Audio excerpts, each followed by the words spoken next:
Bueno, bienvenidos al After Charlot número 2 que hacemos. Esto es en el contexto de que el día de hoy, si bien estaban esperando un programa en vivo, tuvimos ciertos problemas técnicos y el que cayó fue el Wi-Fi y no el programa y demás. Con lo cual, nada, le queremos agradecer especialmente a Ramón Garcés, con quien nos encontramos, excombatiente en Malvinas, licenciado en Ciencias Políticas. Muchas gracias por venir. Bueno, gracias por la invitación. Estoy muy contento. No, por favor. Recién hablábamos fuera del aire y me parece súper interesante arrancar por ahí. Jugaste al fútbol con Maradona. Perdón que te lo voy a contar así derecho de nuevo, pero sí, bueno, sí. me parece para entrar. Vos sos profesor. Soy, aparte, soy profesor y licenciado en Educación Física y Deportes. Sí. Sí. Y jugaba al fútbol desde muy chiquito.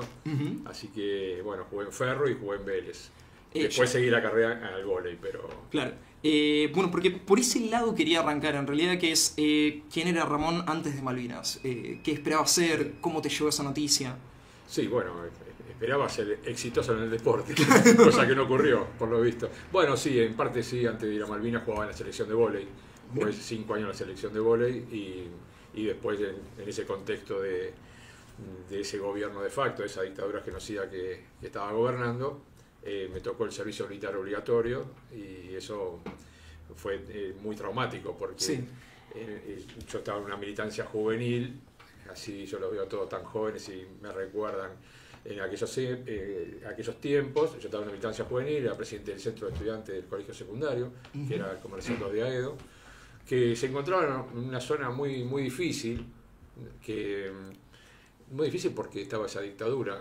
Entonces estaba la primera brigadería del Palomar, la séptima brigadería de Morón y estaba la mansión Seré, que debe haber la película y todo lo que se sabe, sí, sí. Y un montón de centros clandestinos de detención. En ese contexto yo militaba políticamente en esa juventud y después estudiaba y hacía deportes. Esa era la realidad. En ese momento me toca el servicio militar obligatorio, me incorporan, que fue el año 1982, me incorporan el 11 de enero y bueno, y ahí empezó el calvario. Claro, vos mencionaste que, bueno, tu historia es particular, vos terminás derribando un Harrier con una batería antiaérea, sí. Pero contaste ayer con Andy Kuznetsov en Ferro de la Calle que no tuviste mucha preparación, que fueron 2 líneas en un pizarrón. Sí, más o menos algo así, claro. Sí, era terrible, sí, 2 clases en un pizarrón con unos dibujitos horribles. El profesor, que era un teniente, dibujaba muy mal y yo peor que él. Claro. Así que eran montañas raras, un cañón que era un avión que parecía un pájaro, un desastre. Claro. Con 2 clases de ese tipo me mandaron a la guerra. Eso fue toda la instrucción. Sí, porque yo estaba en la parte de artillería. Claro. Esa fue la instrucción. Porque había ingresado el 11 de enero y el 13 de abril ya estaba pisando suelo de Malvinas. Y una vez llegado a las islas, ¿cuáles fueron las tareas? ¿Cómo fue el principio? ¿Entraste en combate directamente? ¿Cómo fue el proceso de ir llegando a todas esas situaciones? Bueno, llegamos a lo que se llamaba Puerto Rivero, que después se llamó Puerto Argentino. Sí. Entonces, en ese lugar nosotros no teníamos mucho para hacer porque éramos artilleros. Los cañones estaban todos tapados. Pero bueno, como sabemos, los militares lo que quieren es mandar y nos mandaron a hacer unas plataformas para ampliar la pista que había en el aeropuerto. Es decir, venían los aviones, eran muy chicos, venían los aviones, había que esperar que descargue para despegar. Entonces nosotros hicimos unas plataformas laterales, entonces los aviones aterrizaban, se desplazaban a esa plataforma, podía aterrizar otro y así sucesivamente. Entonces colaboramos durante 6 días en esas plataformas y después nos dijeron tienen que irse para otro lado. Y nos llevaron unos helicópteros que se llaman Chinook, que son grandes con doble helicóptero, y los cañones se iban colgando abajo, y nos llevaron casi 90 kilómetros al sur, que es la zona de Darwin y Goose Green, o Pradera del Ganso, la base de la militar Cóndor. Ahí fue el destino final. Claro. Final, sí. Verdaderamente el destino final. Hay una cosa que cuando vos te presentaste al principio, vos decís que sos excombatiente y hay toda como una gran discusión respecto a los términos que se usan para hablar de nuestros veteranos. Vos te llevas bien con el término excombatientes, pero ¿qué pasa con el término de los pibes de Malvinas, los chicos de la guerra? Hay gente que lo considera una falta de respeto, y hay gente que lo toma como natural. Claro, sí. Bueno, yo lo tomo muy natural. Claro. Sí, yo no estoy... generalmente los que lo toman como una falta de respeto son los cuadros militares y todos los que siguen a esos cuadros militares, ¿no? Y se sienten que les falta el respeto, y yo no lo veo así, porque voy a dar charlas a muchas escuelas secundarias y veo los chicos de quinto año. Sí, sí. Son chicos de quinto año. Y en la universidad también, al lado mío son todos chicos a esta altura. Entonces a mí no me molesta que me digan que fue un chico que estaba en la guerra. Si quieren, si les molesta menos, le puedo decir, es un adolescente que estaba en la guerra, pero es un sinsentido, se agarran de una película y un libro que después se escribió Los chicos de la guerra, entonces dicen que es una falta de respeto. Pero realmente esa película lo que hizo fue abrirnos puertas para nosotros poder atrás, a través de ese arte, meter un poco más de arte. Bueno, hay una gran discusión. Estuve escuchándolo mucho a Ernesto Tenenbaum y a Reinaldo Siete Case, que hablaron mucho de esto en su pase en la radio, respecto a que cuando vos tenés cosas como el 24 de marzo son días de repudio hacia la dictadura y hacia las decisiones que se tomaban, pero cuando llega el 2 de abril es un día de conmemoración de los caídos en combate, de los excombatientes y demás, pero se suele olvidar la parte de Galtieri tomando una decisión que a mi juicio fue criminal y irresponsable. Está ese tema de la disyuntiva entre la gesta patriótica de recuperar Malvinas, con lo que sabemos del vencimiento de los plazos y demás, y también una decisión tomada por un gobierno genocida con sus terribles consecuencias. ¿Dónde te encontrás vos en ese debate? Bueno, realmente un poco que tengo ahí un encuentro con el tema de los 24 de marzo. Yo voy a todas las marchas del 24 de marzo y creo que se han convertido son marchas para juntarnos, de amor, de encuentro. Ya sabemos lo que fue la genocida dictadura cívico-militar y eclesiástica. Eso lo sabemos y lo vamos recordando. Sí. Porque las nuevas generaciones tal vez le bajan una línea que desconocen lo que nosotros vamos a decir a la plaza. Y vamos en familia, vamos con los chicos. Es un día, yo hasta lo diría festivo de esa conmemoración. Vamos alegres a reencontrarnos. Después pasa lo del 2 de abril, que puede pasar, que ocurrió ahora en Retiro con el presidente Milei, digamos, lo que hizo que dejó veteranos de Malvinas afuera de una valla. Eso en particular, ¿por qué crees que no deja pasar a los...? Bueno, tiene miedo que le digan algo. Que le digan algo. Pero yo vi algunos veteranos de guerra estaban ahí que están a favor, como la gran mayoría de los veteranos de guerra. La inmensa mayoría de los veteranos de guerra votaron a Milei y Villarroel. Sí, las Fuerzas Armadas en parte. Sí, bueno, sí. Todos, sí, la gran mayoría. Los que están en servicio activo. Por eso somos los que no los votamos, somos la minoría. Claro, y me parece importante que salga de tu boca. ¿Cuál es la importancia o es el riesgo de las declaraciones de Milei sobre la importancia del voto Kelper? Bueno, el riesgo es que le está concediendo la autodeterminación a los Kelper, a los isleños. Eso significa que todos los tratados que hay, los pedidos en Naciones Unidas, la resolución 2065, es que solamente se sienten a dialogar ambas partes, Gran Bretaña y Argentina. Sí. Ese es el conflicto entre estados. Con lo que acaba de decir Milei en Retiro, antes de salir volando a Estados Unidos, es que tiene que estar Gran Bretaña, Argentina y los Kelper sentados a la mesa. Claro. Eso no se puede permitir. Eso es pasible a juicio político desde ya. Y lo que dijo, leído, uno entiende que no fue improvisado, porque fue leído, alguien lo escribió, estaba muy nervioso en ese contexto, y uno que tiene un poco de análisis político encima, puede decir que fue escrita por las embajadas de Estados Unidos y de Gran Bretaña. Claro. Eso, ¿no? Si no, no entraría a Estados Unidos, tal vez. Tal vez fue el pasaporte para que... Claro, el detallito lo que habilita. Sí, en especial eso se realza, no sé si escuchaste, pero Mauricio Claver Carón, que es el enviado de Trump para América Latina, o por lo menos fue la persona que gestionó el antiguo préstamo de Macri con el Fondo Monetario, dijo que para recibir los fondos frescos hay que cortar nuestro acuerdo con China del swap de los yuanes y demás, con lo cual esa presencia está. Claro que está. Bueno, ahora estamos en plena guerra comercial, ¿no? Sí. Con todos los aranceles que subió Trump, le sube el 38% a China 38%, bueno, se la van de bolito, pero esas son las grandes ligas. Acá lo que está pasando con el gobierno argentino, lamentablemente, es decir que está haciendo un reclamo de la soberanía de Malvinas asociado con tres países que están en contra, que son los responsables, con Gran Bretaña, Estados Unidos e Israel. Uh-huh. Israel le vende las armas a Gran Bretaña. Todas esas armas nucleares están en la base militar de la OTAN que tenemos en nuestras Islas Malvinas.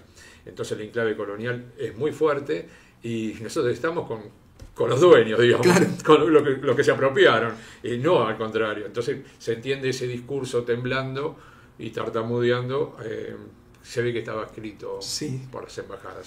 Sí. Volviendo un poco para atrás y saliendo de los temas horribles que nos trocó el presidente. Son todos temas horribles, pero tenemos esperanza. Con ustedes tenemos esperanza. Quiero preguntarte por el tema de la malvinización. Hay una discusión sobre si es necesaria, con esto que te decía antes, de criticar la decisión criminal. Eso implica quizás soltar un poco la causa Malvinas. ¿Por qué es importante malvinizar?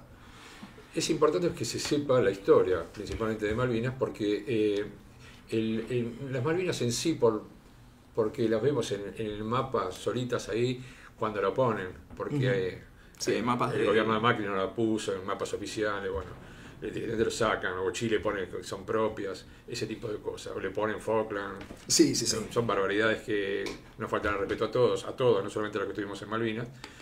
Hay que pensar que después de años de gestiones, principalmente del gobierno de Néstor Kirchner y el de Cristina Kirchner, gestiones para poder lograr el reconocimiento de la plataforma submarina, que es más grande que todo lo que conocemos en el mapa de Argentina, todo lo que está abajo del mar.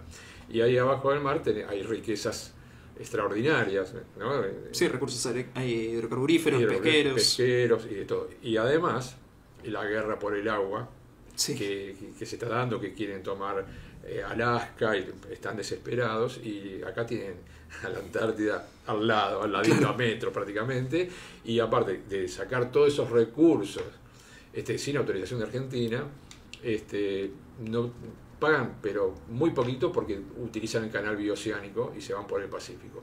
Entonces es algo muy armado y con una defensa nuclear que hace que nosotros, digamos que por la fuerza no podemos recuperar las Malvinas desde ya. El presidente Milei lo que dijo es que su ídolo, aparte de Thatcher y Reagan, es Carlos Menem. Claro. Y se olvidó decir que Carlos Menem fue el que desguazó las Fuerzas Armadas. Entonces, cuando uno va a discutir con determinados sectores, yo en la universidad, cuando voy a discutir, no saben que fue el que lo desguazó, piensan que fue, qué sé yo, Cristina. Claro. La odian el peronismo, odian el kirchnerismo, entonces ese odio le pones un poquito, lo inoculas un poquito con una noticia falsa, no la chequean, y entonces vienen y le discuten a uno. Claro. Entonces es muy difícil también, porque me discuten hasta que cosas de donde yo estuve en Malvinas. Claro, Dice, no, porque allá yo lo leí en un libro del británico, qué sé yo, que dijo tal cosa, pero y yo estuve ahí, ¿cómo hacemos? Vos le crees a una persona que no estuvo ahí y no me crees a mí que yo estuve ahí.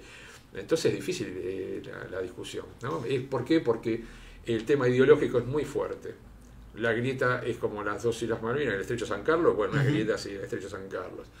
Es difícil llevarlo adelante. Por eso yo creo en la malvinización, porque apuesto a que aprendan un poquito mejor la historia, que investiguen un poco más, que la guerra de Malvinas es un poquitito de esa historia, pero me interesa que sepan más la parte de geopolítica, que es lo que nosotros nos va a llevar a entender por qué en determinados gobiernos, que fue desde el 2003, 2004 hasta el 2015, eso es literal, no es por alguna cosa en particular, es literal, se buscó consenso en países de todo el mundo en donde nos apoyaba por el reclamo el G77 más China, los países de Latinoamérica más el Caribe, y bueno, era un momento que el mapa de Latinoamérica estaba como alineado y todos diciendo las Malvinas es de Latinoamérica.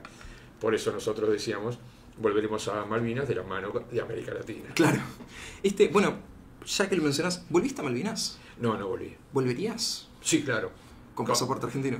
O sea, ¿sin tener que estampar el pasaporte o eso es un tema en particular? No me preocupa. Igual tengo ciudadanía europea. Puedes ir tranquilo. Claro, voy con mi parte, con los catalanes. Claro. Espero pasaporte de la República Catalana, espero. Así que sí, no me afecta en nada, porque realmente... Pero sí, iría en enero a tomar cerveza con mi esposa, a disfrutar de la Patagonia, es muy linda. Sí. Es muy linda. Imagino que es linda en verano. Sí, claro. Y claro, ustedes estuvieron en abril y en mayo con un frío terrible. Era terrible, mucho frío. quiero preguntarte porque todo el asunto de cuando derribas el Harrier, en ese momento, cuando llegas a esa situación en la que hay que decidir, ¿tenés un plano de conciencia o estás actuando meramente por instinto? Sí, instinto de supervivencia, porque a esa altura, en el derribo del Harrier, de Bob Evenson, que terminó siendo el mejor piloto al final, una cosa increíble eso. ¿Cómo es eso? Sí, terminó siendo, me enteré obviamente 30 años después, que primero que estaba vivo, sí. y después que era el mejor piloto de ellos, era el varón rojo de ellos, y era terrible. Sí, yo no lo sabía. No sabía que estaba vivo, claro. No sabía ni quién era el piloto, no sabía nada. Bueno, y te ofrecieron una nota con él, ¿verdad? Sí, un encuentro. Sí, un encuentro, sí, en la BBC de Londres, sí. Terrible. Sí. Y vos le contestaste que no. No voy ahí hasta que no nos devuelvan las Malvinas y ahí se termina la discusión. Que venga el piloto, no tengo nada, estoy contento que esté vivo, ¿viste? Y que siga dando clases. Pero no, bueno, el día de ese 27 de mayo ya estábamos nosotros, donde me encontraba yo, que era el Istmo de Darwin, muy cerca donde está nuestro cementerio argentino. Ya estábamos en el final de la guerra. Entonces habíamos transitado del 1 de mayo, que fue el primer ataque, a ese día. O sea que pasamos por todas. Cuando me habían dado por muerto el primer ataque, y bueno, toda la cantidad de ataques con fragatas misilísticas, gente muerta, bueno, todo eso que ya algunos saben un poco más. Y el día ese en particular ya da mucho miedo la guerra. El que dice que no tuvo miedo es mentira. Sí. Te da miedo, te vienen unos aviones a 6, 8, 15 metros de altura, que serán, qué sé yo, el quinto piso del edificio, de un edificio, y vienen 3 aviones bombardeando, tirándote, te da miedo. Esa es la realidad. Y vos tratando de dispararle con un cañoncito, que se ajusta a la ese que está en la tapa del libro. Claro, bueno. Es el cañoncito, ese con ese cañón disparando, venían unos aviones tirando bombas. ¿Y qué puedes hacer? ¿Vas a hacer algo consciente ya en ese momento? Claro. Cuando está terminando la guerra, es adrenalina pura. Ya no tenés miedo. Entonces vos tirás y que pase. Yo le estaba tirando a ese avión que derribé y por arriba mío pasó otro avión bombardeando todo. Y yo vi que pasaba una cosa negra arriba, claro, sí. Y se me podía haber puesto una bomba en la cabeza y se la puso más adelante la bomba. Es a suerte de verdad. Es adrenalina, disparar y bueno, tuve la posibilidad de pegarle bien y explotó en el aire. Esa fue y siendo un soldadito de 18 o 19 años con 2 clases en un pizarrón. Claro. Así que eso les duele más todavía, ¿no? Y sí, porque si vos decís, bueno, fue un oficial del ejército, de la Fuerza Aérea, con una instrucción en Alemania, viste, todas esas cosas, que cuanto más grande es el cañón, más egoísmo del piloto. Y si tiene más jerarquía el que manejaba ese cañón, a mí me derribó fulano, ¿viste? Claro. Pero viene un soldadito conscripto, que pesaba 14, 15 kilos menos, no sabía nada, que entrenó ahí la práctica del cañón, tirándole a los aviones, y lo derribó. Entonces es poco vergonzoso. Aprovecho haciendo un parate, mostrándole a la cámara que Ramón nos trajo su libro, que es Malvinas, los medios de comunicación en tiempos de guerra, la artillería antiaérea de RH 20 mm en Darwin y Gus Green. ¿Libro es previo al cortometraje? ¿Es posterior? No, posterior. Es posterior. Sí, el cortometraje fue una cosa que quería hacer para intentar visibilizar esa problemática de los suicidios. Era muy duro decir, te llega un mensajito, se colgó fulano, se pegó un tiro en la cabeza antes de entrar al centro de veteranos, venga, pero ¿qué pasó? ¿Viste? ¿Qué pasaba? Y bueno, no sabemos que esa enfermedad, unos se sumergían en la droga, el alcohol, no tenían contención, era muy difícil. Mi familia no me preguntaba nada. Claro, vos estuviste 25 años sin hablar del tema. ¿Y qué iba a decir? No me preguntan, no digo nada, y veía que si hablabas no te daban trabajo. Bueno, claro. ¿Qué tenía para decir? Si llegamos de la guerra y nos escondieron abajo de una alfombra, de un felpudo. Entonces no tenía nada para decir, pero bueno, tuve la suerte de estudiar en un par de universidades, y en una de ellas, en la Universidad Nacional de La Matanza, una profesora de historia, que se llama Liana de Arracaeta, que es la directora de la revista Todo es Historia, que es una revista específicamente de historia, la más antigua que hay en el mundo, esa revista, me propuso empezar a alargar un poco. Alargar un poquito, claro. Ella te descubre discutiendo. Me dejó discutiendo con era terrible, porque ese era un curso muy particular, porque estaba muy politizado ese curso. A mí me encantan así todo politizado, y las discusiones eran muy ricas, porque tenías unos de que eran de la izquierda, no sé qué cuánto, el otro que eran del Partido Obrero, aparte de los peronistas ortodoxos, bueno, todo así, había un cura y un militar del ejército, un oficial del ejército. Era terrible, era un sketch. Claro, era terrible, faltaba Capusotto dando la clase. Claro. Entonces yo me sentaba en el fondo y nadie sabía nada de mí. Yo me sentaba en el fondo, entonces desde atrás le ibas tirando misiles, piedritas, ¿viste? Entonces hablaban justo de la línea histórica, que siempre digo, tienen que hablar de la línea histórica, porque en otra universidad, en San Martín, un profesor de historia argentina empieza a contar la historia del 30, pasa casi por arriba al bombardeo para matar a Perón de la plaza. El pequeño detalle. El pequeño detalle. Que ahí fue el bautismo de fuego de la Fuerza Aérea Argentina, ese 16 de junio del 55. Pasa la dictadura por arriba, pasa la guerra por arriba. No, acá hubo un gobierno que no era constitucional, ¿no? Claro. Te dice, acá estuvo la guerra de Malvinas y Alfonsín. Y no hablamos nada de eso. En cambio, la profesora en la Universidad de La Matanza se dio cuenta que yo hacía preguntas que no eran habituales, claro, no eran habituales. Sí. ¿Cómo está preguntando algo tan específico? Ella fue una de las que armó la Universidad de la Defensa, así que sabía bastante. Claro. ¿No? Entonces se dio cuenta que las preguntas que yo le hacía al teniente lo incomodaban, porque él hablaba por lo que le enseñaron los instructores, que eran militares que estuvieron en Malvinas, y yo le hacía preguntas y lo dejaba medio incómodo. Y bueno, al final me habló, me dijo, vos estuviste en Malvinas, y ¿querés hablar un poco? No, la verdad que es un cuarto de siglo que no hablo. Entonces me empezó a convencer, y dice, me gustaría sacar una edición especial de la revista y quiero tu testimonio. Entonces sacaron 8 páginas que yo contaba nada, viste, muy poco, me costaba decirlo, y después empecé de a poquito y bueno, y seguí 2 libros de 350 páginas, charlas por todos lados. Entraste a contar. Y empecé, cuando me bajó la ficha que podía hacer un aporte diferente al relato oficial de las Fuerzas Armadas. Yo también me estaba enojado, porque yo miraba algunas cosas y decía, esto no fue así. Yo buscaba lo oficial, ¿viste? Es como que vos agarras el boletín oficial. Bueno, yo buscaba el relato oficial, la historia oficial de las Fuerzas Armadas, y específicamente de la parte donde me tocó estar. Y yo miraba esto no fue así, este apellido está mal escrito, entonces me empecé a enojar. Y digo, bueno, voy a sacar otra vez la espada de militante, porque era militante de la Juventud Peronista. Entonces en ese momento siempre fui JP ante la Juventud Peronista, ahora soy Jovato Peronista.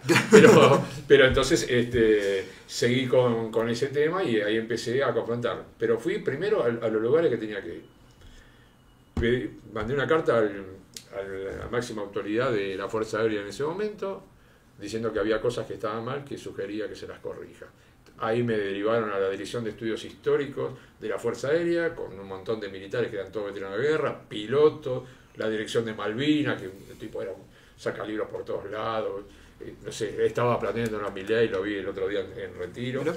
Sí, estaba ahí, lo aplauden, bueno, todo bien.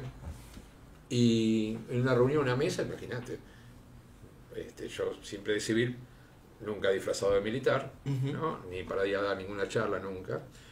Y ahí empezamos a charlar, que terminó en una discusión enorme, porque pensaban que yo era un subordinado todavía de ellos. Entonces yo me planteé, empecé a pelearme con todo, ya lo quería agarrar a piñas, y bueno, ese tipo de cosas, era de sangre caliente de deportista, y se terminó todo eso. Entonces sostuvieron el relato oficial con el discurso que son un montón de libros y que no hay presupuesto para modificarlos. Claro. Entonces eso va a quedar. Y yo le digo, la verdad, sinceramente, tenés razón, le dije a él. Entonces se pusieron contentos, tenés razón. Pero también están trabajando con las páginas, ¿no? Las digitales. Ahí le pueden... Claro. Desde el teléfono, no te cuesta nada. Desde el teléfono lo podés hacer y no lo estás haciendo. Entonces son una mentira ustedes. Entonces si ustedes no lo hacen, lo voy a hacer yo. Voy a salir humildemente con mis cositas y voy a hacer lugar por lugar mi voz que va a ser disruptiva. Y se me reían. Bueno, se rieron y ahora me río yo. Claro. Ahora me río yo porque tengo la posibilidad, tal vez, por ser una historia distinta, la mía, la de transitar, y de haberme formado con 5 títulos universitarios, de tener la posibilidad de poder expresarme de una manera diferente en distintos lados. Entonces a mí me puede invitar un canal, un diario y el otro, que yo siempre voy tranquilo. ¿Por qué? Porque voy con mi verdad y no la pueden refutar. Si me agreden, yo respondo. Si, bueno, alguno me preguntó en uno de esos, el periodista estrella de Milei me preguntó si estaba de acuerdo, en el canal de ellos obviamente, si estaba de acuerdo con las políticas de Milei con respecto a Malvinas. Y yo le dije en la cara que no. Y ahí no sabía qué hacer. Me trataban de infiltrado. ¿Quién nos mandó a este? ¿Por qué? ¿Tengo que estar de acuerdo porque me invita a un canal, un periodista? No, yo tengo que decir lo que pienso. Si hiciera las cosas bien, también lo digo. No tengo por qué ocultarlo, pero no lo están haciendo bien. ¿Qué crees que falta de parte del Estado, quitando la causa Malvinas, la recuperación de las islas, pero en cuanto a ustedes, en cuanto a los excombatientes, ¿qué falta de parte del Estado para tratar de resarcirlos de alguna manera, acompañarlos? Lo primero que tiene que hacer el Estado es un reconocimiento histórico. ¿Eso en qué significa? Que nosotros cuando llegamos de Malvinas, digamos a partir del 14 de junio, que terminó la guerra, hasta el año 91, no fuimos excombatientes de Malvinas ni veteranos de nada, no éramos nada.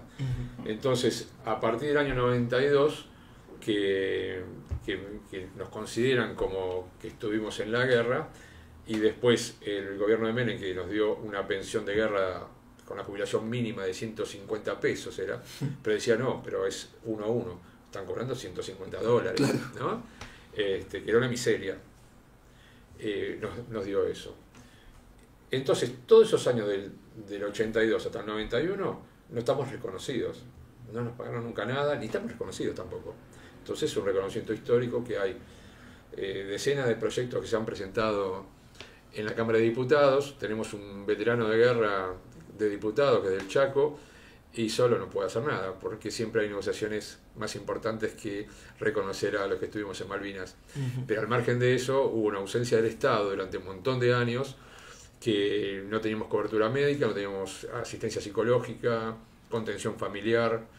También eso me llevó a mí a estudiar y a trabajar sobre temas. Yo soy licenciado en Administración Pública también, y empecé a trabajar proyectos de todo tipo de ley, tanto en la Ciudad de Buenos Aires como a nivel nacional.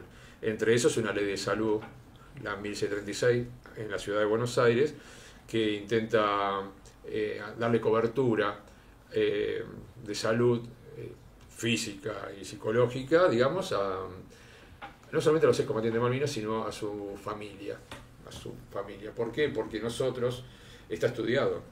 No quiere decir que en mi casa no ocurra, seguramente, pobre la flaca, Roxana debe estar. Ahí vamos a entrar con el tema Roxana. Claro, Roxana debe estar también ella estoicamente, porque la enfermedad que tenemos nosotros, el estrés postraumático, de alguna manera impacta a tu entorno. Sí. De alguna manera u otra, siempre va a impactar.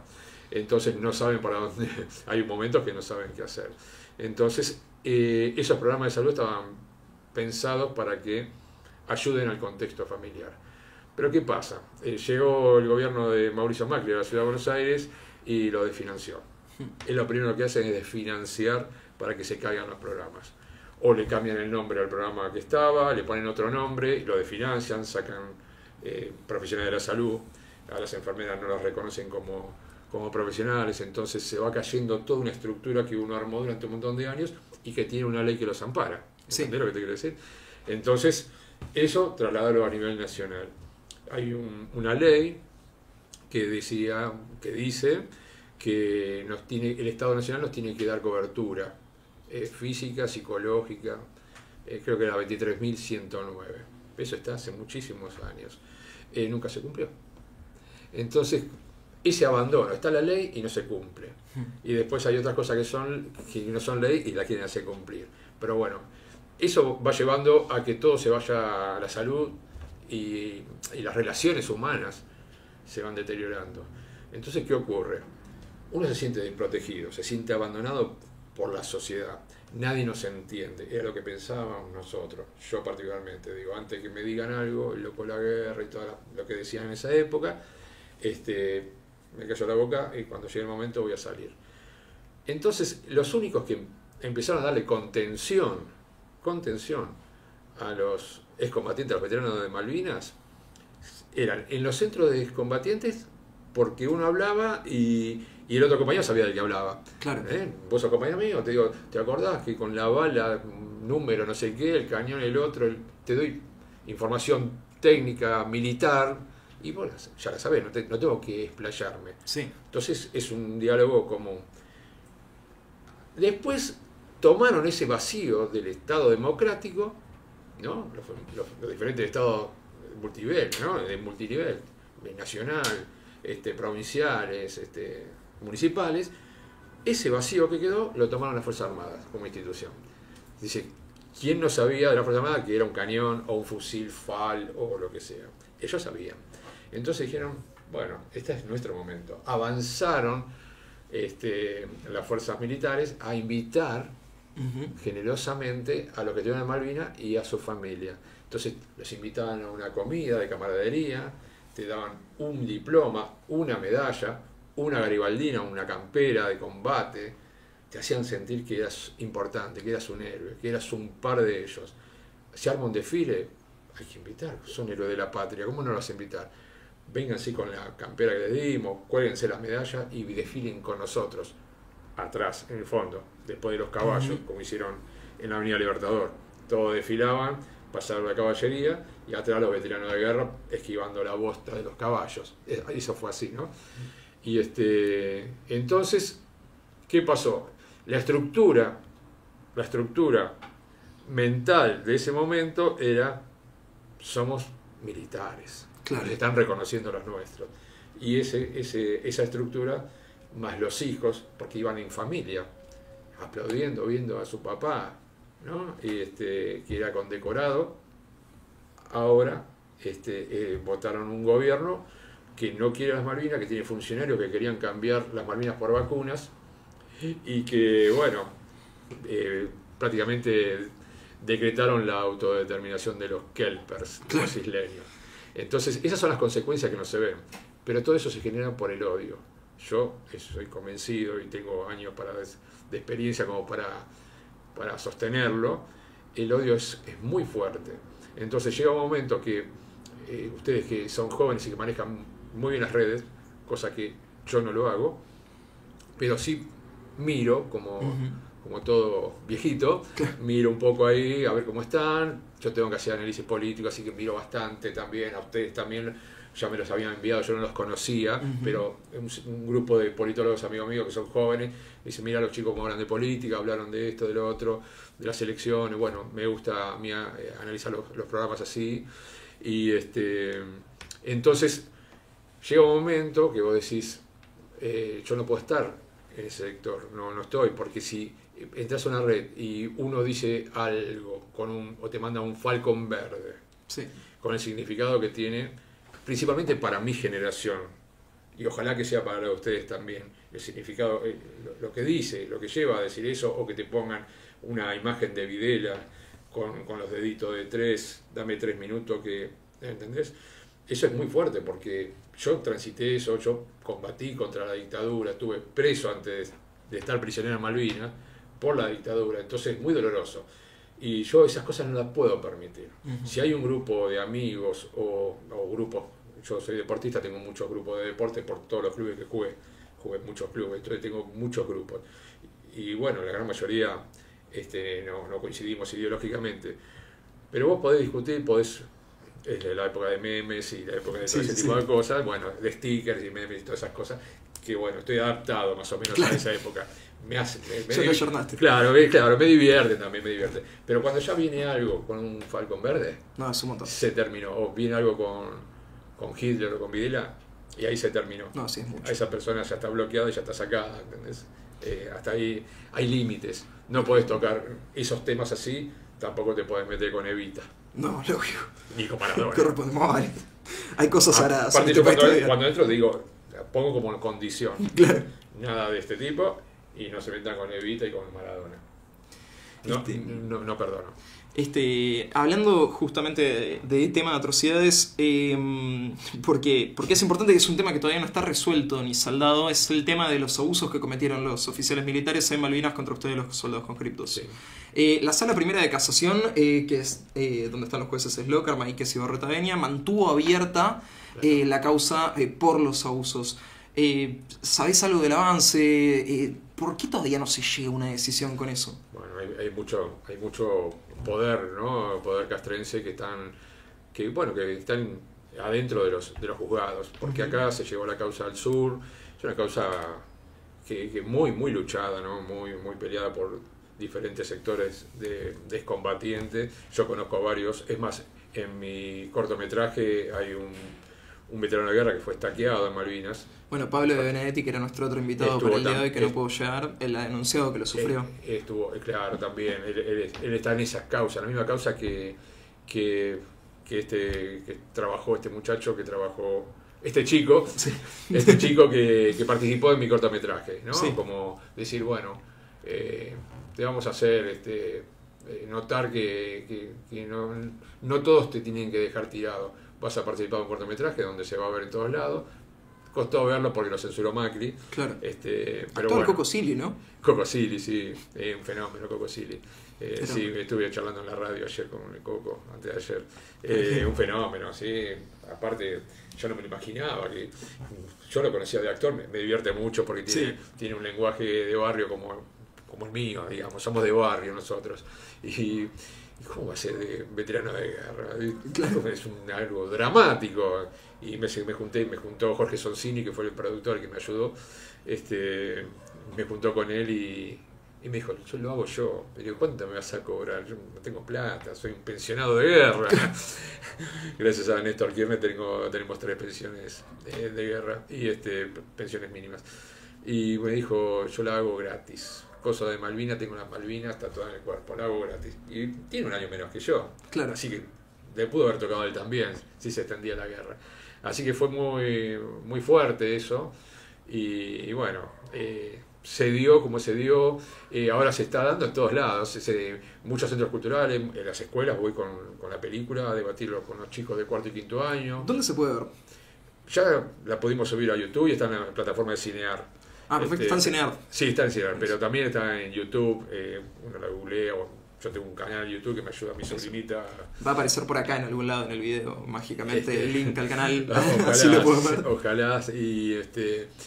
Y bueno, está bien debatir con los pibes. Aparte tiene como 4, 5, 6 finales distintos, cada uno la ve de una manera distinta, porque yo dejé un final abierto. Es muy difícil escribir eso.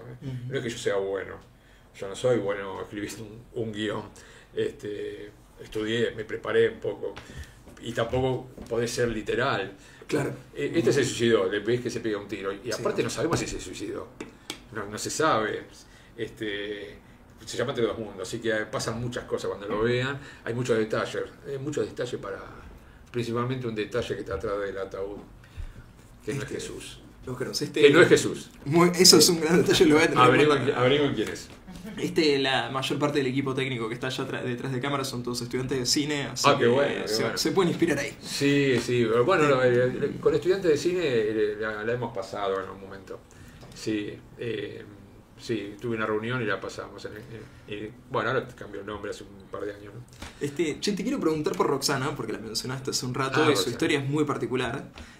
Vos con 18 años, ella con 17, ¿cómo se conocen? Es una genia, ¿no? Roxana, sí. Bueno, nos conocimos a través de una carta. Las famosas cartas que volaban a Malvinas. Bueno, mi primer acercamiento con Malvinas es mi madre contándome que ella mandaba cartas a los soldados, bueno. que le mandaba chocolates y que está, desde que soy muy chiquito me dice que está indignadísima de que no llegaban. Muy bueno. Sí, después me enteré que han vendido chocolate con cartas adentro en Comodoro Rivadavia. Bueno, era cualquier cosa. Sí, era cualquier cosa. Donde estábamos nosotros, que estábamos medio lejos, llegaban bolsas con cartas de familia, de amigos y cartas a un soldado, ¿viste? Como que mandaban mucho. Escuela primaria también escribían, ¿eh? Escuela primaria, yo tengo cartas de escuela primaria también. Claro, creo que mi madre está en primaria justamente. Sí, escuela primaria, sí. Es que hace muy poquito, revisando todas las cartas antes de donarlas me pidieron que si las podía donar a la Biblioteca Nacional.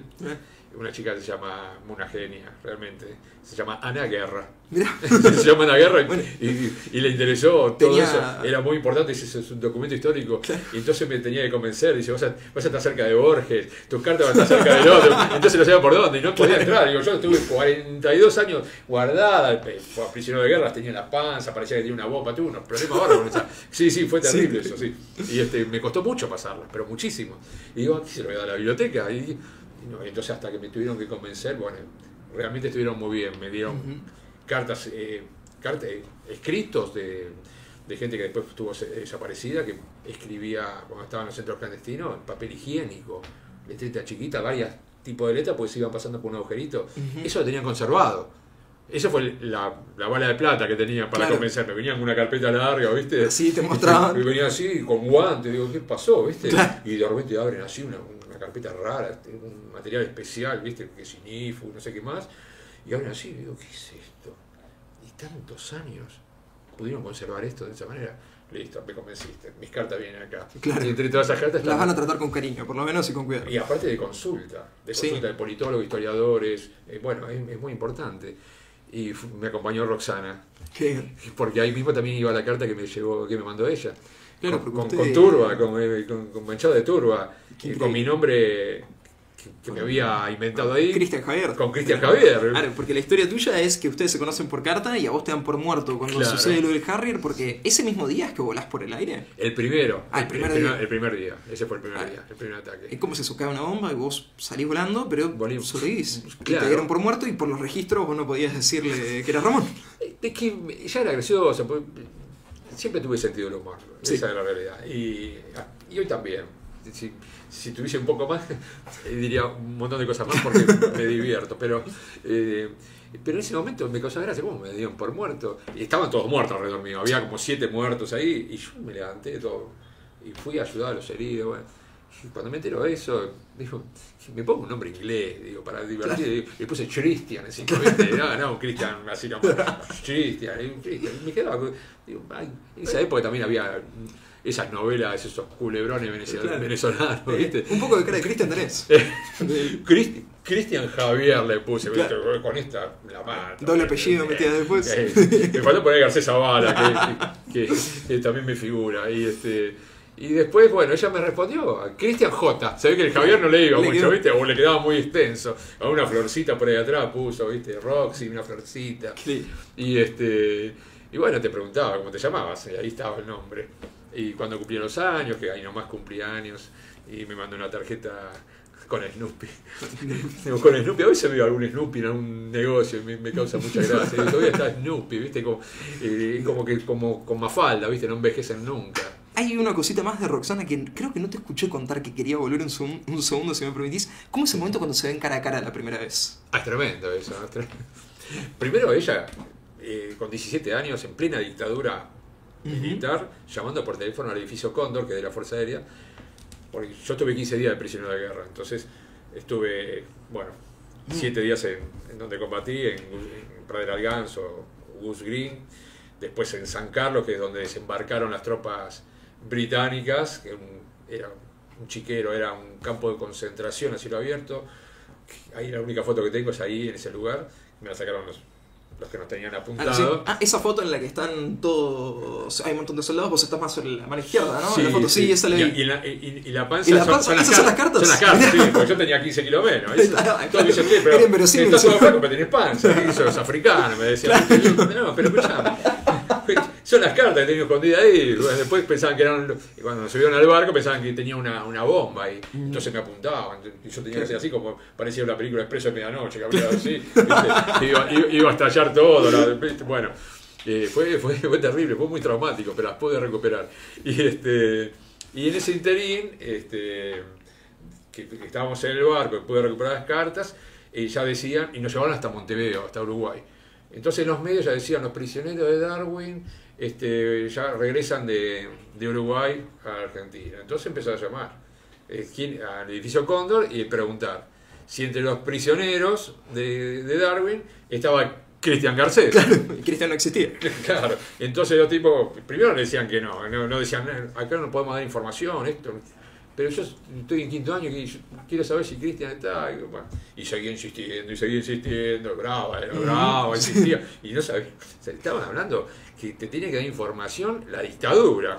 Era una inconsciencia adolescente. Unos ovarios era plantarse ahí y decir, che. Y seguía con el telefonito, ¿viste? Que no era el de. Claro, no había. Y discar, una antigüedad, pero era así. El dedito, pobrecito, lo tenía apoyado, claro. Y hasta que al final dice, a ver, aguarde un momento, ya sabía que ya la cansó, ¿viste? Y entonces empezamos a buscar el listado y dice, no hay ningún Cristian Garcés. No hay ningún Cristian Garcés. Bueno, entonces dice, entonces. Que murió, ¿no? Bueno, tuvo una penuria. Igualmente, dice, vamos a ir al lugar donde llegan los prisioneros de la Fuerza Aérea, que era en Ezeiza. Y se fue con la prima, que todo el mundo escribía cartas, ¿no? Y entonces llegan ahí y estaban en la puerta. Se ve que estaban en la puerta porque estábamos nosotros con las familiares, con la familia, mi mamá, mis hermanos, los vecinos, amigos, ¿viste? Y entonces estaba lleno de mesas, todos llorando, abrazándose, parecía, ¿viste?, la derrota total. Claro. En mi mesa nos estábamos muriendo de risa, yo contaba cualquier cosa y se reían, no sé por qué se reían, contaba cosas que eran tremendas, digo. Vino uno, le pegaron un tiro en la cabeza y todos lo agarramos, y yo, che, agarralo vos, y se ríen. Yo digo, están todos locos, no me están escuchando, ¿viste? Claro. No me están escuchando, me están viendo. Hay un brote psicótico generalizado. La única era mi hermana, que mi hermana sí se daba cuenta, mi hermana le caían las lagrimitas, ella me conocía que a mí me gusta el humor negro, entonces todo era humor negro, y Malvinas también, mucho humor negro. Y bueno, entonces viene un soldado que estaba de guardia, me toca acá, me dice, ¿vos sos Garcés? Digo, sí. Dice, hay una chica que te está pegando y te quiere saludar. Entonces yo giro, miro hacia la puerta, digo, mira, esa chica yo no la conozco, le digo, por ahí en todas esas mesas hay otro Garcés, y debe ser, anda a buscar, bueno, y entonces seguí. Y bueno, era una hora de visita. Cuando se termina la hora de visita, viene otra vez, me dice, discúlpame, vos no sos Cristian Garcés, me dice, Cristian Garcés, y todos empezaban a reír, mi mamá, a mí me decía mi mamá, y mi hermana me decía Monchi, de Ramón, ¿viste? Moncho, ¿viste? Típica, ¿viste? Monchi, le dijeron Cristian, ahí se reían, ¿viste? Bueno, digo, Cristian, yo era Cristian. Claro, me acordé que era Cristian, pero era todo caótico, ¿viste? Imagina recién llegar, desde enero que no lo veíamos, la guerra, un desastre. Entonces salí corriendo, me fui para allá, me levanté y salí corriendo para la puerta y me le paro delante así. La miro, digo, ¿vos sos Roxana? Le digo, ¿viste? Y me mira, me dice, sí. Oh. No lo podía creer, ¿viste? Entonces la abracé y bueno, vamos a cumplir 39 años de casados ahora, así que fue un abrazo muy extenso. Así que, bueno, igual nos abrazamos antes que saliera para acá y les manda obviamente un abrazo gigante para todos, ¿no? Y todas, dijo, para todos y todas, dijo. Está muy bien. Así dijo, ¿eh? Es compañera también. Sí, claro. Bueno, le mandamos un abrazo yo también. Hago un paréntesis. ¿Necesitan checar la batería de la cámara? Hicieron una canción, ¿viste? Dice Trebuc. ¿Viste qué hace? No se entiende nada, dice Trebuc. Dice, sí, Edu. Entonces, ese tema, ¿viste? Dice Trebuc y todo se agarra la risa, ¿viste? Entonces, ¿qué pasó? Justo me invita el programa de Trebuc y Roxana me dice, ¿vas ahí con ese hijo de ¿vas ahí con ese hijo de Bueno, entonces yo no te puedo prometer que estemos volviendo en este preciso momento, aunque miro a cámara como si lo estuviéramos haciendo. Pero quedan un par de temas para tocar en la nota después de este supuesto corte que tuvimos. Quiero preguntarte por Malvinas, la última carta, que es el videojuego argentino que va a salir justamente sobre Malvinas. Hay varias cosas de eso. Primero quiero empezar, ¿cuánto de vos tiene el juego? Porque vos estuviste siendo como el registro histórico de eso. Sí, tuvimos muchas entrevistas, muchas horas de entrevista con mucho detalle, mucha precisión, ¿no? La idea del juego es un juego de sigilo, ¿no? No es un juego, como le dicen, shooter, ¿no? No, la idea es que un combatiente tome la última carta de un compañero y que esa carta llegue a su familia. Está asociado un poquito con mi historia porque antes que se produzca el primer ataque británico, que fue el 1 de mayo, hacía mucho frío, yo sufrí mucho el frío, en esa No época. estaba bueno ir a Malvinas entonces. No. Entrenaba 6 horas por día jugando al vóley. En esa época jugaba en la selección de vóley. Estaba muy bien físicamente y no podía estar parado en el medio del frío, en la intemperie. Entonces pedí autorización para ir a buscar las cartas que llegaban al pueblo de Pradera al Ganso, de Goose Green, que estaban más o menos a 2 kilómetros donde yo tenía el cañón. Mientras no haya alertas rojas de ataque que avisen, me autorizaron. Entonces agarré y salía corriendo. Corría 2 kilómetros. Agarraba las bolsas. Bueno, tenía un cañón a 2 kilómetros allá, otro cañón 2 kilómetros allá. Claro. Y corría. Bueno, corría. Entre esas corridas encontré un estaqueado, que lo solté. Y repartía las cartas. Entonces, es un tema de la época, las cartas, que te traían noticias, que te llevaban noticias, así como nosotros escribíamos, y también iba corriendo a dejarlas al pueblo de Goose Green, y entonces de ahí la llevaban a Puerto Argentino, de ahí a Comodoro Rivadavia, y de ahí, cuando llegaba a los domicilios, no lo sabemos. Muchas no llegaron, ni para nuestros domicilios, ni a nosotros que nos han escrito. Y bueno, el videojuego intenta reflejar algo de eso, pero hacerlo muy realista, es muy realista. Va con la carta, pero al mismo tiempo no estás disparando a nadie, pero te disparan a vos, entonces toma determinados lugares que va avanzando el combatiente. Y uno de esos lugares es donde yo estuve. Entonces se va a ver todo el tema de Darwin y Goose Green, los cañones, supongo que el avión, no sé, claro. Supongo, mi cañón antiaéreo, se verá todo eso, y después cuando sale esa zona, supongo que entrará a otra zona que a algún otro le haya contado bien cómo era. Hicieron un registro que es muy bueno para las nuevas generaciones, porque entra a lugares donde al menos yo no puedo entrar, porque yo voy a escuelas primarias, que es muy lindo, todo muy lindo, pero además soy docente, sabés qué cosas podés hablar y qué cosas no, ante los chicos, los docentes, los papás. Entonces no dan los tiempos como para explicar un poco cómo era la turba, cómo era el alambrado, el frío, de dónde ven. No da eso, pero sí los videojuegos, que los juegan chicos y grandes. Claro. ¿No? Porque todos los grupos que yo estoy, todos juegan, ¿no? ¿Qué pasa? Juegan a los famosos, sí. Alcohol, ¿viste? Sí. Claro. Entonces, ahora van a encontrarse con esto. Se van a aburrir, tal vez, porque están acostumbrados al frenetismo. Bueno, ahí estaba la preocupación cuando salió el tráiler del juego de, van a hacer un Call of Duty en Malvinas, donde va a ser cagarse de risa de la guerra. Pero si es así distinto, calculo que eso va a calmar un poquitito a la gente que está enojada. Bueno, hubo mucha resistencia de los sectores castrenses, digamos, sectores militares, diciendo que, bueno, Malvinas no fue un juego, la guerra no es un juego, empezaron todo eso. Y bueno, como yo tengo la costumbre de ir contra esos relatos, entonces salía a decir, salía fácil. Es lo mejor que hay, la manera de llegar a los pibes, a las nuevas generaciones. Yo soy de la generación del Atari, del Tetris, ellos me están enseñando, el encargado de mi edificio tiene más de 40 y justo todo el día, yo me doy cuenta cuando entra, me sale el aviso, que digo, a esta hora, mirá la hora que está, anda a dormir, le digo. Y bueno, y así en todos lados, ¿no? Y me parece muy interesante. Y ahora estoy colaborando con otro videojuego que va a salir, que ese sí es shooter. Ok, te metiste mucho en el tema entonces. Me llaman, claro. me llaman para ver si puedo colaborar un poco, y yo intento colaborar siempre, ¿viste? Son de Rosario estos chicos, los anteriores son de Tandil, y estos otros son 3 que también se autofinancian como pueden, porque es muy caro hacer eso, y son de Rosario, entonces ese va con todo. ¿Cuál es ese segundo juego? ¿Sabes cómo se llama? Algo de Guerra de Malvinas o algo parecido, pero... ¿Es otro videojuego de Malvinas o un shooter más clásico?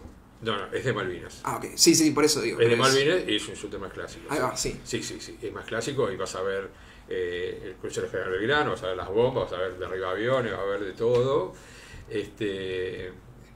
Ya después te voy a decir cómo se llama, para empezar a seguirlos. Dale, ya le hicieron una nota a uno de los creadores, en donde se ve alguito ahí.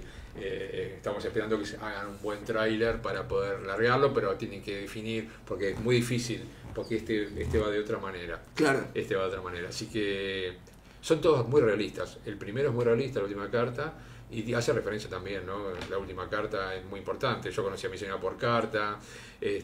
Bueno, es importante. Pero bueno, tiene otra dinámica.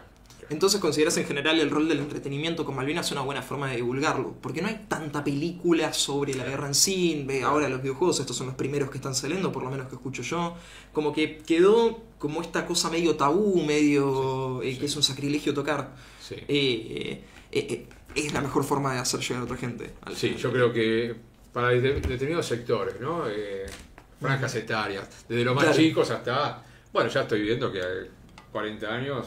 Tengo amigos que están todo el día jugando con los hijos, ¿viste? Claro, sí. Sí, claro, con los hijos. Bueno, mi viejo se agarra con su primo y se ponen a jugar al FIFA en la noche, claro, como loco, bueno, como si fuese yo a los 15 años. Claro, bueno, ya general. Sí, yo estoy viendo los juegos estos de bastante disparo y bueno, entonces me divierto haciendo preguntas, porque viste, se le ven los brazos, ¿viste? Claro. Los brazos disparando y cuando están cerca de uno, que están tan cerca, le digo, ¿y dónde tienen el cuchillo? Está sin arma ahora, el cuchillo no lo veo. ¿En qué parte lo tenés? En la pierna derecha, pierna izquierda, porque solamente veo brazos. Claro.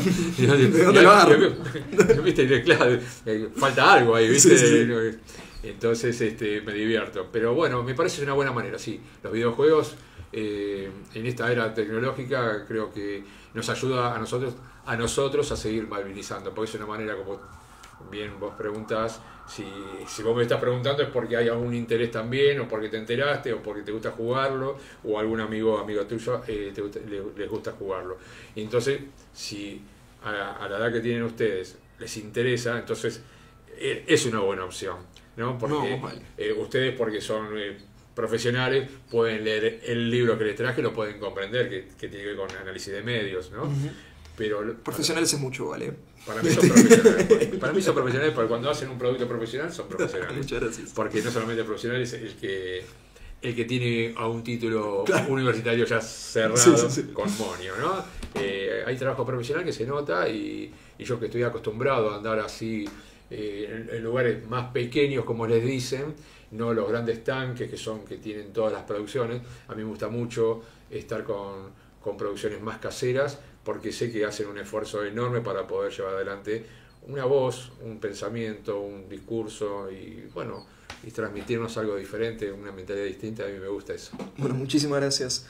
Quiero preguntarles al resto de los que están afuera, porque hay una banda de gente acá que estuvo colaborando con la producción. ¿Alguno le quedó alguna pregunta, algo más de lo que quiera charlar? ¿Algún tema que haya quedado en el tintero? Te estoy mirando a vos porque vos sos el que normalmente quiere preguntar cosas. No, me interesaba preguntarte cómo conjugás la mirada de Malvinas con el estudio de la ciencia política, por ejemplo. Sí, bueno, la guerra de Malvinas generalmente, yo siempre digo que cuando se habla de Malvinas tendría que hablarse no del 2 de abril al 14 de junio. Claro. Yo perdí muchas batallas. Yo soy deportista y es más lo que perdí que lo que gané. O sea, tengo muchos campeonatos, pero tengo cientos y cientos de derrotas, ¿no? El tema de la palabra de Malvinas, que yo decía, no debe ser entre esas fechas, sino tiene que ser Malvinas todo el año, es otra batalla que perdí. Es una de las tantas que perdí. Porque antes era del 2 de abril al 14 de junio, después del 2 de abril al 1 de mayo, o al 2 de mayo que hundieron el Belgrano, o cuando comenzó la guerra el 1 de mayo, y prácticamente ahora es del 2 de abril al 30 de marzo anterior. es al revés, es cada vez más corto, ¿no? Entonces, lo que nos queda a nosotros es tratar de que se trabajen en las escuelas, y cuando vamos a las escuelas o a las universidades ya tengan un trabajo previo, ¿no? Aquí sí que han investigado antes del 2 de abril, ponerle que sea tan corto el tema de Malvinas, porque la vorágine te pasa por arriba, las noticias te pasan por arriba y hay que tocar otros temas, o en las escuelas tienen el cronograma ya definido, el programa de estudio, y bueno, hay que seguir. Fue el 24 de marzo, hasta acá llegamos. Ahora vamos al 2 de abril, bueno, después tendremos, qué sé yo, el 10 de junio. Está muy poco. Entonces, el trabajo de politólogo, yo lo pude desarrollar más desde, no solamente de dar clases, sino de poder volcar en la escritura y poder intentar hablar y llegar a otro público, a otra gente, con una palabra diferente. no quiero la palabra de llevar la política de seducción que tuvo el gobierno de Menem con los Kelper, ¿no? Con claro. los ositos, le daba ositos Winnie Pooh. Entonces era política de seducción que ahora quieren hacer lo mismo, ¿no? Reintentar hacer una seducción con los Kelper. Bueno, eso sabemos que no funcionó.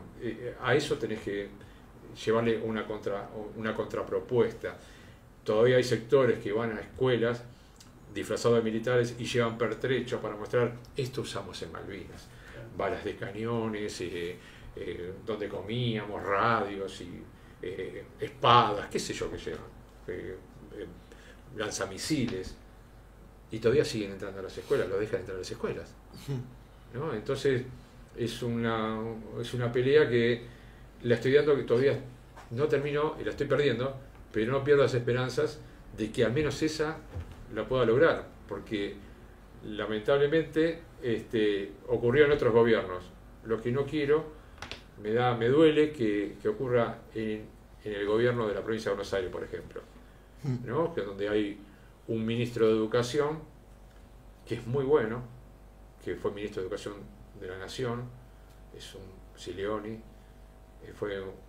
es una persona muy preparada, pero no le llegan las informaciones que pasan esas cosas. Entonces, ¿qué ocurre? Otra de las batallas culturales que hemos perdido es los que no llegaron a estar en Malvinas, dicen que estuvieron en Malvinas, que son veteranos de guerra o veteranos de Malvinas. Entonces, ese sector, que está bien que pelee por ser reconocido de alguna manera, como que en el 82 estuvo involucrado, pero no estuvieron en la guerra. Entonces, ahí hay una discusión. Está bien, la discusión se tiene que dar. Que los reconozcan como que ellos nos mandaban las cartas que yo repartía y la comida, poca comida que pude comer, está bien. Ahora, la ley dice que veteranos de guerra o excombatientes de Malvinas son los que combatieron. Los otros son desplazados continentales. Eso por un lado. Y yo no tengo nada porque tengo amigos que hicieron el servicio militar conmigo, pues yo lo hice en Comodoro Rivadavia, en Chubut. Entonces, ¿qué ocurre? Esos sectores van disfrazados, le dan medallas, son reconocidos de alguna manera, incluso la Fuerza Aérea los reconoce como veteranos de guerra, la Fuerza Aérea, el Estado Nacional no. Entonces cada vez la mezcla es más grande y ninguna autoridad de la escuela, cuando invitan para un 2 de abril a veteranos de guerra, nadie va al padrón oficial del Ministerio de Defensa a fijarse si los que van a venir realmente están en el padrón. Entonces va cualquiera. Se pone una cosa, una medalla, y van y hablan de la guerra y no estuvieron. Son batallas muy difíciles de dar, porque uno parece que está en contra del compañero de la colimba, del servicio militar obligatorio. Y no es el tema, yo no estoy en contra de eso. Hagan lo que quieran, son problemas de las autoridades, el Ministerio de Educación, en este caso de la provincia de Buenos Aires, pareciera que no estuviese enterado, pero de ahí a que lleven todo tipo de armamento, que esté en desuso a las escuelas, es una barbaridad. ¿Por qué? Porque esto están generando conciencia, ¿no? Ellos también están sembrando la semilla, desde muy chiquitos. Van a las primarias, los chicos contentos, les ponen un casco, los chicos lo ven con una ametralladora, un fusil que no funciona, y se sacan fotos y el otro disfrazado. Eso es una batalla que hay que frenarla, porque la estamos perdiendo. Y después van ahora en la rural, van a la feria de la rural, la Expo Agro y todo lo que sabemos, qué gente va, qué gente expone, ¿no? La oligarquía, terrateniente, más todos los que tienen las macetas llenas de tierra en los balcones que piensan que son terratenientes. Todo eso, yo somos Vicentín, somos todos Vicentín, todos esos que andan con un Citroën 12B como el que yo tuve mi primer auto, que se le abren las puertas, que todavía tengo el llavero porque lo recuerdo con cariño. Ahí mismo, en ese enclave de la derecha y la ultraderecha política que gobierna la Argentina, ahí ponen un stand de Malvinas. Esos sectores militares asociados con fundaciones bancadas por la embajada británica, ¿no? Que hacen los contactos, una fundación que trabajan en Londres y en Argentina, en Buenos Aires, esa fundación con un inglés, militar británico, es combatiente de Malvinas. Todo eso es y hacen un gran cartel, hablan de los valores de la patria, te arman algo y te lo ponen en las escuelas con videos editados, como ustedes bien los pueden hacer, que se dedican a eso, y después te lo ponen en el Paso de la Rural, donde va el presidente, la vicepresidenta actuales, la gente va a sacar fotos. Eso son batallas que perdimos, ¿no? Y bueno, y así, ¿cómo hacemos si con gobiernos, en el caso de la provincia de Buenos Aires, gobierno propio, yo lo quiero ese gobierno de Axel Kicillof, ¿cómo haces si tu propio gobierno, al que vos apoyás a la distancia? Yo nací en La Matanza, en el capital nacional del peronismo, ¿no? Sí, sí. Para que quede claro que La Matanza es eso. Verdadera peronia. Lo que le dicen. ¿Cómo hacemos si los propios no pueden frenar eso? No están enterados. Nadie se los dice. No tenés, yo lo digo en los medios y parece que nadie me escucha. Está bien que no me escuchen, tienen razón. No. Pero bueno, porque se quedan con unos discursos que ya están armados, ¿viste? Y yo quiero romper eso. Pero no te están viendo, no ven. Lo estoy diciendo, no te ven. Yo tengo la posibilidad de salir en un montón de medios que lo ve todo el mundo. Y no, parece que no te ven los propios. Hablo por mí, no por ustedes. Los puedes incluir. Bueno, la posición política de este programa está bastante clara. Bueno, me pone feliz eso. Me pone feliz eso. Entonces, como que no me ven, ¿entendés? Entonces, te llaman medios de los que yo estoy totalmente en contra, y los propios como que te están dejando de lado, no te das cuenta. Soy un tipo que me preparé, me formé, soy un militante político y soy una persona preparada. Claro. ¿No? El ego no es por el ego, es que me preparé para eso. Sí. ¿No? Me preparé, ¿no? Soy gestor público, sé gestionar, hice posgrado en la Universidad de Barcelona, o sea, me preparé para la función pública. Y de repente llamaban a Scioli, a Lamens, ministro de deporte. ¿Qué hizo Lamens? Dirigir un club. Claro. Y mal. Sí, bastante mal. Yo me dedico a la gestión. ¿Cómo? ¿No te ven? Soy politólogo, administrador público, gestor público. Estoy en el ámbito del deporte, que es mi fuerte. Clubes de barrio. ¿Cómo? ¿No te llaman? ¿Cómo no te llaman? Para preguntarte algo. Claro. ¿Qué opinás de tal cosa? No te llaman. Entonces, bueno, es lo que está ocurriendo en este momento. Un momento de reacomodamiento, bueno. Sí. Un momento complicado del peronismo igual en particular. Claro, sí. Claro, un momento complicado. Pero bueno, tienen que definir un poco mejor las cosas, porque abajo la gente está muy desordenada, muy desilusionada, porque sinceramente los que no están en la olla, en las mesas no tan chicas, quieren a Cristina y quieren a Axel. No hace falta que se no es o uno o el otro. Queremos a los dos. Sí. Roxana y yo. Hablo por nosotros dos. Y después yo. Queremos a los dos. Entonces, bueno, eso es lo que pasa. Y como pasa eso con la política más cercana, pasa eso con la política sobre Malvinas. Que dicen la gesta de Malvinas y la dictadura militar. No. Son ambas cosas. No. La guerra de Malvinas fue dentro de la dictadura genocida. Ramón, ¿dónde podemos conseguir Malvinas, los medios de comunicación en tiempo de guerra? Que lo vuelvo a mostrar para seguir haciendo el chivo. Muchas gracias. Editorial de los Cuatro Vientos. Bueno, sí, ahí se lo mandan a domicilio. Si no, está. Bueno, este libro está saliendo en la librería Jenny del Ateneo, pero en Mercado Libre. Bueno, aparece en todos lados, se puede buscar. Aparece, pueden encontrar algunos otros míos por ahí. Perfecto. Pero sí, bueno. Es interesante, no porque lo escribí yo, sino porque me llevó mucho tiempo toda la parte de medio de comunicación investigando, ¿no? Ustedes saben lo que es una investigación, entonces tenía muchas ganas de entregarle el libro para que se lo vayan pasando. Olvídate, si lo vamos a leer va a terminar pobre pateado después de tanta mano que va a pasar. Estamos a la papelera de reciclaje, digamos. No, eso en algún lugar va a quedar, pero en algún lugar va a quedar, pero me parece interesante porque se analiza la propaganda de guerra desde la Primera Guerra Mundial, la Segunda Guerra Mundial, la Guerra de Vietnam y la Guerra de Malvinas, en donde la tapa hace referencia... Sí, sí, sí. Bueno, el que está en la tapa soy yo.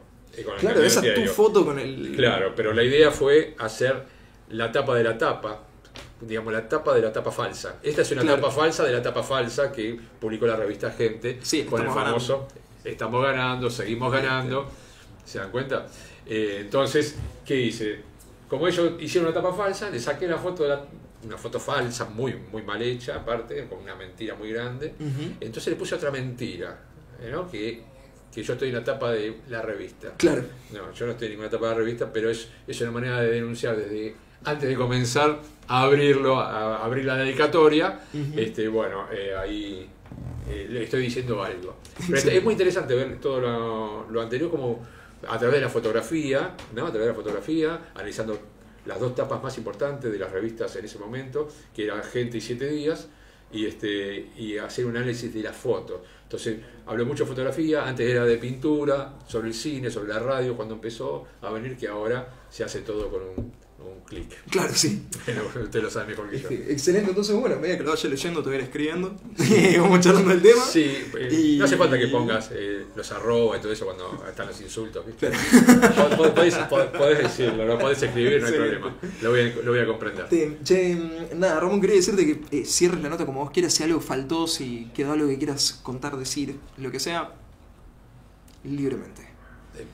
Hablé de todo y no sé ¿Estamos bien. con todo? No sé, Buenísimo. yo generalmente hablo y después no me acuerdo lo que digo. Después, claro, porque se van dando las cosas y hoy en particular que bueno, hubo una charla un poco más extensa y Sí. estoy agradecido, por supuesto, No, por favor.